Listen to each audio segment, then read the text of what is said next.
സംസ്ഥാന സർക്കാർ തൊഴിൽ നയം പ്രഖ്യാപിക്കണമെന്ന BMS. സംസ്ഥാന സർക്കാർ ബജറ്റിൽ സംസ്ഥാനത്തെ തൊഴിൽ മേഖലയെക്കുറിച്ചോ തൊഴിലാളികളെക്കുറിച്ചോ യാതൊരു പരാമർശവുമില്ലെന്ന പരാതി.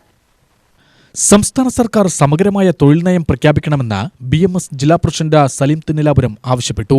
BMS മരുത്തറോഡ് പഞ്ചായത്ത് സമ്മേളനവും SSLC+2 പരീക്ഷകളിൽ ഉന്നത വിജയം കരസ്ഥമാക്കിയ വിദ്യാർത്ഥികളുടെ അനുമോദന സദസ്സും ഉദ്ഘാടനം ചെയ്ത് സംസാരിക്കുകയായിരുന്നു അദ്ദേഹം.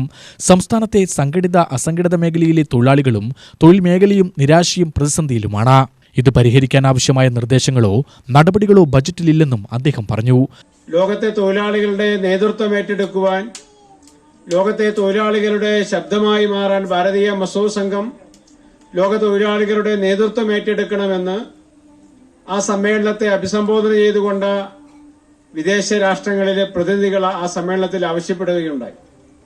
സൗദി അറേബ്യ പോലെയുള്ള, തുർക്കി പോലെയുള്ള ഇസ്ലാം മത ഭരണം നടക്കുന്ന രാജ്യങ്ങളിലെ പ്രതിനിധികൾ വരെ ഭാരതീയ മസൂർ സംഘത്തിന്റെ ആ ദേശീയ സമ്മേളനത്തിൽ പങ്കെടുത്തു എന്ന് പറയുമ്പോൾ ഭാരതീയ മസൂർ സംഘത്തിന്റെ കാലിക പ്രസക്തി നമ്മുടെ രാജ്യത്ത് മാത്രമല്ല, ലോകം മുഴുവൻ തന്നെ വ്യാപിക്കുന്നു എന്ന് മാത്രമല്ല, ലോകത്തെ തൊഴിലാളികളുടെ ആശ്രയമായി ഭാരതീയ മസൂർ സംഘം ഇന്ന് മാറിക്കൊണ്ടിരിക്കുന്നു എന്നുള്ള യാഥാർത്ഥ്യമാണ് ആ ദേശീയ സമ്മേളനത്തിലൂടെ നമുക്ക് കാണാൻ കഴിഞ്ഞത്.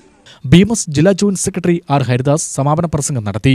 മേഖലാ president P. Ramesh, secretary S. Suju, ഭാരവാഹികളായ M. Venus, SS Sindhu, S. Dhanaraj, PM Babudas, M. Ranjith തുടങ്ങിയവർ സംസാരിച്ചു. UTV news, Palakkad.